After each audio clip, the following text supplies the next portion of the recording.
வணக்கம் நண்பர்களே. சேதி அரசன் சிசுபாலனின் ஆணவத்தால் இந்திரபிரஸ்தத்தில் ஏற்பட்ட முடிவு. கிருஷ்ணருடைய வளர்ப்பு தந்தை நந்தகோபனின் சகோதரி சுதர்ஷனவாவை சேதி நாட்டு மன்னன் மணந்து கொண்டார். அவர்களுக்கு ஒரு குழந்தை பிறந்தது. குழந்தை பிறந்த மகிழ்ச்சி மன்னனுக்கு துளியும் இல்லை. காரணம், பிறந்த குழந்தை 4 கைகளுடனும் 3 கண்களுடனும் அசாதாரணமாக இருந்தது.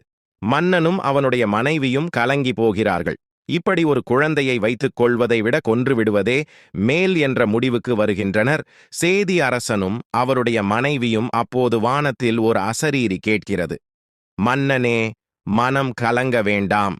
உன் மகன் பெரும் பலசாலியாகவும் மிகுந்த புகழ் பெற்றவனாகவும் விளங்குவான். இவனை வெல்லக்கூடியவனும் கொல்லக்கூடியவனும் ஏற்கனவே பிறந்துவிட்டான். இவன் யார் மடியில் உட்காரும்போது ஒரு கண்ணும் 2 கைகளும் உதிர்ந்து போகின்றதோ அவனே இவனுக்கு எமனாவான் என்றது அந்த அசரீரி. உடனே சேதி அரசன் ஒவ்வொரு நாட்டு மன்னனையும் வரவழைத்து அந்த மன்னர்களுடைய மடியில் தன்னுடைய மகனை உட்கார வைத்து பார்த்தார். இப்படியே பல நாட்கள் பல நாட்டு மன்னர்கள் மடியில் உட்கார வைத்து பார்த்தும் சிசுபாலனின் கூடுதலாக இருந்த கண்ணும் கைகளும் மறையவில்லை. இந்நிலையில் சிசுபாலனின் தாய் தன்னுடைய தந்தை உத்திரசேனரை பார்ப்பதற்காக மதுராவிற்கு சென்றாள். அரண்மனைக்குள் தன் அத்தை நுழைந்ததும் கிருஷ்ணன் குழந்தையான சிசுபாலனை தூக்கி தன் மடியில் வைத்துக் கொள்ள சிசுபாலனின் உடலில் இருந்த 3வது கண்ணும் 2 கைகளும் உதிர்ந்து போனது. இதைக் கண்ட சிசுபாலனின் தாய் மிகவும் வருந்தினாள். ஐயோ, நீதான் என் மகனுக்கு யமனாகப் போகிறாயா என்று தன் மருமகனான கிருஷ்ணரிடம் அழுதார். கூட பிறந்த சகோதரனின் மகனே தன்னுடைய பிள்ளைக்கு யமனாக மாறுவான் என்று தன்னுடைய கனவிலும் நினைக்கவில்லை. விஷயம் இப்படி இருக்கும்போது தன்னுடைய சகோதரனின் மகனான கிருஷ்ணரையும் அவளால் வெறுக்க முடியவில்லை. அதனால் தன்னுடைய மகனின் உயிருக்கு ஆபத்து வராமல் பாதுகாக்கும் வழியை யோசித்தார் சிசுபாலனின் தாய். ஆனால் இதை பற்றியெல்லாம் எந்த கவலையும் இன்றி மகதத்தின் அரசன் ஜராசந்தனோடு சேர்ந்து யாதவர்களை அழிப்பதிலும் அவர்களுக்கு தொல்லை கொடுப்பதிலும் ஈடுபட்டான் சிசுபாலன். இதனால் அவன் மீது மிகுந்த கோபம் கொண்டனர் கிருஷ்ணரும் பலராமரும். எங்கே தன் சகோதரன் மகன் கோபம் தன் மகனை அழித்து விடுமோ என்ற பயத்தில் அவர்களிடம் வரம் வேண்டி வந்து நின்றார் சிசுபாலனின் தாய். தன்னுடைய மகன் செய்யும் 100 பிழைகளை பொறுத்து கொள்ள வேண்டும்.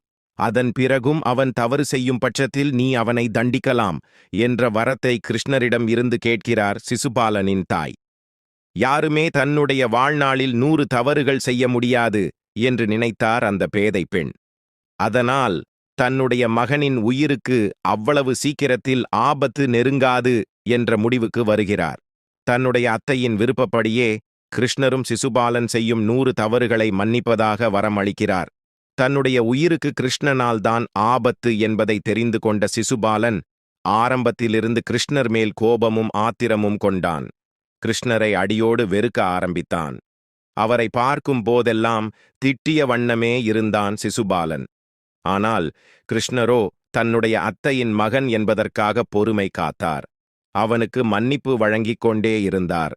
ஆனால் சிசுபாலன் மேலும் மேலும் தவறுகள் புரிந்த வண்ணமே இருந்தான். கிருஷ்ணர் தன்னுடைய உறவினன் என்றும் பார்க்காமல் மரியாதை குறைவாக பேசிக் கொண்டிருந்தான். இந்த நிலையில் பாண்டவர்கள் காண்டவ பிரஸ்தம் என்ற இடத்தில் இந்திரபிரஸ்தம் என்ற நகரை உருவாக்கினர். அதற்கு யுதிஷ்டிரை அரசராக முடிசூட்டப்படும் நிகழ்ச்சி நடந்தது. அந்த காலத்தில் நட்பு நாடுகள் சுற்றியிருக்கும் மன்னர்கள் எல்லோரையும் அழைத்து, நான் பேரரசனாக விரும்புகிறேன், அதற்கு உங்களின் ஒப்புதல் தேவை என்று அனைத்து நாட்டு அரசர்களின் ஆதரவு கேட்கும் பழக்கம் இருந்தது. யுதிஷ்டிரனும் அனைத்து நாட்டு மன்னர்களுக்கும் அழைப்பு விடுத்து ராஜசூய யாகம் நடத்தி பேரரசனாக முடிசூட்டிக் கொள்ளும் பெரும் விழாவிற்கு ஏற்பாடு செய்தனர் பாண்டவர்கள். பீஷ்மர், துரோணாச்சாரியார், விதுரர், கிருபாச்சாரியார், துரியோதனன், அங்க தேசத்து அரசன் கர்ணன், சேதி நாட்டு மன்னன் சிசுபாலன் போன்ற பல நாட்டு அரசர்கள் அவையில் நிரம்பியிருந்தார்கள். பல நாட்டு மன்னர்களும் நிரம்பியிருக்கும் அந்த அவையில் யார் முக்கியமானவரோ சிறப்பு வாய்ந்தவரோ அவருக்குதான் முதலில் மரியாதை செய்ய வேண்டும் என்பது அந்த கால நியதியாக இருந்தது. அதனால் யுதிஷ்டிரர் பீஷ்மரிடம் தன் சந்தேகத்தை கேட்கிறார். அதற்கு பீஷ்மரோ, நான் அஸ்தினாபுரம் அரியணைக்கு கட்டுப்பட்டவன், என்னால் உன்னை வழிநடத்த முடியாது, எனக்கு அந்த தகுதியும் இல்லை எனவே ஆண்டவனின் அம்சமாக திகழும் கிருஷ்ணருக்கு முதலில் மரியாதை செய்வதுதான் சரியாக இருக்கும் என்று கூறுகிறார். அதன்படி யுதிஷ்டர் முதலில் கிருஷ்ணரை அழைத்து முதல் மரியாதையை செய்கிறார். இதனால் கோபம் கொண்ட சிசுபாலன், கிருஷ்ணன் எந்த நாட்டுக்கும் அரசன் கிடையாது, அவனுக்கு எப்படி நீங்கள் முதல் மரியாதை செய்யலாம் என்று கோபம் கொள்கிறான். சிசுபாலனை அமைதியாக இருக்கும்படி யுதிஷ்டர் பலமுறை கேட்டுக்கொண்டார். ஆனாலும் அவனோ அமைதி அடையாமல் கேள்விகளை அடுக்கிக் கொண்டே இருந்தான். எந்த வகையில் கிருஷ்ணனுக்கு முதல் மரியாதை செய்கிறாய்? வயதினில் மூத்தவன் எனில் அவனை விட மூத்தவர்கள் பலர் இந்த அவையில் இருக்கிறார்களே. ஆச்சாரியார், குரு சிரேஷ்டர் ஆகியோருக்கு முதல் மரியாதை செய்வதுதான் தர்மம் என்றால் கிருஷ்ணனை விட உயர்ந்த ஆச்சாரியரான துரோணர் இருக்கிறார். அப்படி இருக்கும்போது எப்படி இந்த கிருஷ்ணனுக்கு முதல் மரியாதை செய்கிறாய்? யாகம் நடத்தும் வியாசர் இருக்கிறார், உங்கள் பிதாமகர் பீஷ்மர் இருக்கிறார். அவர்களையெல்லாம் விட்டு இந்த இடையன் கிருஷ்ணனுக்கு ஏன் மரியாதை செய்தாய்? வீரனுக்கு முதல் மரியாதை எனில் கிருஷ்ணன் எந்த போரிலும் இதுவரை ஈடுபடவில்லையே, அதனால் அவன் வீரனும் இல்லை. இந்த சபையில் வீரர்களுக்கு குறைவா என்ன? அஸ்வத்தாமன், கர்ணன், கிருபர் இன்னும் பலர் இருக்கும்போது ஏன் இந்த கிருஷ்ணனுக்கு நீ முதல் மரியாதை செய்தாய்? கிருஷ்ணனுடைய ஆதரவு உனக்கு தேவை என்றால் எங்களை எதற்காக அழைத்தாய்? அந்த கபடனை, சூழ்ச்சிக்காரனை மட்டும் தனியாக அழைத்து மரியாதை செய்ய வேண்டியதுதானே? தர்மம் தவறாதவன் என்ற பெயரை நீ கெடுத்துக் கொண்டாய் என்று யுதிஷ்டிரனை திட்டி தீர்க்கிறான் சிசுபாலன்.